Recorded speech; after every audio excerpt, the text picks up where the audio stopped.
ណែចៅឲ្យពី3ដៃទាត់ជើងក្រោមមួយលើវាយក្រោមវាយលើវាយក្រោមអូ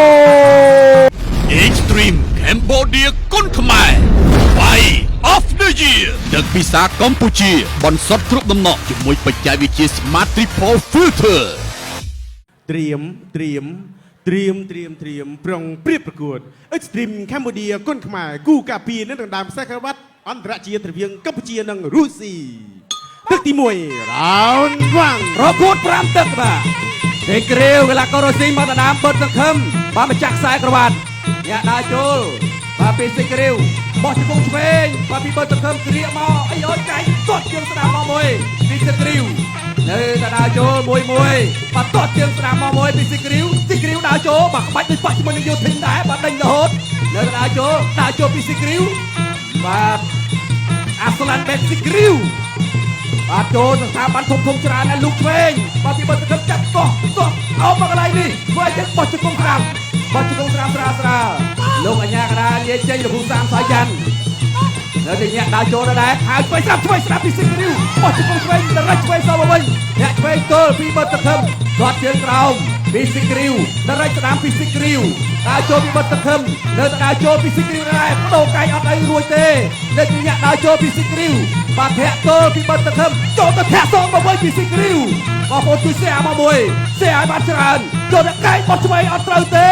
បោះជង្គង់ស្ដាំជាយាមអោបដួលនេះពីសិគ្រីវទៅលើបិទសង្ឃឹមអាយយបាទអ្នកទាំងពីរក៏ពិតជាមិនធម្មតាដូចគ្នាទៅដើរចូលពីសិគ្រីវអាស្លាន់បែបកាប់ស្លាច់ឆ្វេងមកមួយពីសង្ឃឹមដើរចូលបោះជង្គង់ឆ្វេងពីសង្ឃឹមលេងផ្លែដល់រៃស្ដាំទាត់ក្រោមមកមួយនៅទៅដើរចូលដល់ដែរពីសិគ្រីវទៅលើបិទទឹកចាប់ទាត់ឆ្វេងស្រាវពីធុងទឹកម្ចាស់បេដៃពី4បោះជង្គង់ឆ្វេងពីសង្ឃឹមហើយឆ្វេងទល់នៅទៅដើរចូលពីសិគ្រីវដើរចូលដល់ដែរពីសិគ្រីវកែបោះឆ្វេងពីសង្ឃឹមអាយយជាយាមលុកឆ្វេងមកមួយទៀតពីសង្ឃឹមនៅទៅដើរចូលពីធុងទឹកឆ្វេងពីសង្ឃឹមដើរចូលពីសិគ្រីវទាត់ឆ្វេងមកមួយកាប់ចាននៅទៅដើរចូលពីសិគ្រីវអ្នកឆ្វេងចូលពីសង្ឃឹមអាយយមកឆាក្រលេងខ្លួនដើរចូលទៀតអ្នកដើរចូលពីសិគ្រីវបោះជង្គង់ឆ្វេងគាត់ជើងក្រោមមកមួយពីសិគ្រីវបានវាណែកៅស្ដាំមកមួយទៀតទៅចូលហើយដេញចូលហើយអ្នកឆ្វេងទល់ទៅទៀតគាត់ទៅពីចូលហើយឆ្វេងទាត់ជើងដួលមួយអត់ដួលទេនៅទៅដើរចូលដេញវាយឲ្យឆ្វេងស្ដាំពីសិគ្រីវអ្នកឆ្វេងទល់ពីសិគ្រីវទាត់ឆ្វេងកាត់មកវិញពីសង្ឃឹមនៅទៅដើរចូលពីសិគ្រីវអាស្លានបែកទៅហើយបោះជង្គង់ឆ្វេងពីសង្ឃឹមកែងបោះឆ្វេងពីសង្ឃឹមទៅទៀតអ្នកឆ្វេងទល់មកវិញពេលវេលាក៏កាន់តែគៀកដែរកែងបោះស្ដាំដើរចូលពីវេសង្ឃឹមមកវិញមួយអត់បង្អប់ប្រខំទេអ្នកឆ្វេងទល់នៅទៅដើរចូលដែរពីសិគ្រីវគិតទៅពីចូលណែគាត់ជាក្រោយឆ្វេងឲ្យបន្តិចអ្នកស្ដាំទល់ដល់រត់ស្ដាំតមកវិញដូចគ្នាពីសង្ឃឹមអ្នកឆ្វេងទល់ពីសិគ្រីវដើរចូលសិគ្រីវវាអត់ទៅរួចទេបោះជង្គង់ឆ្វេងពេញពីសង្ឃឹមបោះជង្គង់ឆ្វេងពេញពីសង្ឃឹមទៀតវាទាត់ជើងក្រោមពីសិគ្រីវវាធំទឹកហើយឆ្វេងស្ដាំមួយពីសិគ្រីវដល់ដើរចូលទាត់ជើងឆ្វេងមកមួយមកឆាប្រឡេងខ្លួនមកមួយទៀតធាក់ឆ្វេងទល់សង្ឃឹមបោះជង្គង់ឆ្វេងទៀតអត់ទេតាន់មែនទេអូយទឹកទី2 Round 2បាទចូលមកដល់ទឹកទី2 Round 2បាទគូពិសេសអន្តរជាតិគូប្រកួតដណ្ដើមការពារខ្សែក្រវ៉ាត់នៅក្នុងប្រភេទទម្ងន់59គីឡូក្រាមបើសង្ឃឹមកំពូលអ្នកលេងចិត្តអាសាសបាទការពារខ្សែក្រវ៉ាត់ជាលើកទី2អូយជង្គង់ខាងឆ្វេងទាត់ជើងទៅដើម្បីចាប់ជើងជាប់អីយ៉ាលោកគ្រូសៅសយ៉ាន់ណាទប់ជាប់ដើរចូលអាស្លាន់តង់ទៅតង់មកបត់សង្ឃឹមដើរចូលចាប់រៀបបោកដួលអូយរឹងណាស់អាស្លាន់នេះអាស្លាន់ចាក់ទុំមួយគាត់ជិតក្រោមលុកម្ដាយពេញសាទទៅទាំងបត់សង្ឃឹមចូលមកដៃខាងឆ្វេងយ៉ាងម៉េចវិញអាស្លាន់អត់ខ្វល់អាស្លាន់ទៅដល់ចូលដែរអូយអ្នកអូយទាត់កន្លែងនេះមួយទៀតដើរចូលរបស់អាស្លាន់វាយទៅលើធំទឹកសងមកវិញរបស់បត់សង្ឃឹមទាត់ជើងក្រោមមួយរឹងយ៉ាងនេះអាស្លាន់សង្ឃឹមជាយាមចាក់ចង់ក្រោមចង់បបាយកង់តែអត់បាយទេអាយយទាញផ្ដួលអាស្លាន់ដើរចូលទាត់មកជើងបន្ថែមទៀតលូកក្តាប់ដៃកន្លែងនេះរបស់អាស្លាន់ទៅដើរចូលសង្ឃឹមជាយាមទប់មួយសិនសង្ឃឹមថាមកដល់3ទឹកទៀតណាចឹងមិនបខំពេកទេបាទទឹកទី3សង្ឃឹមសុំហើយថាបានដែរដើរចូលក្តាប់ដៃចេញហើយ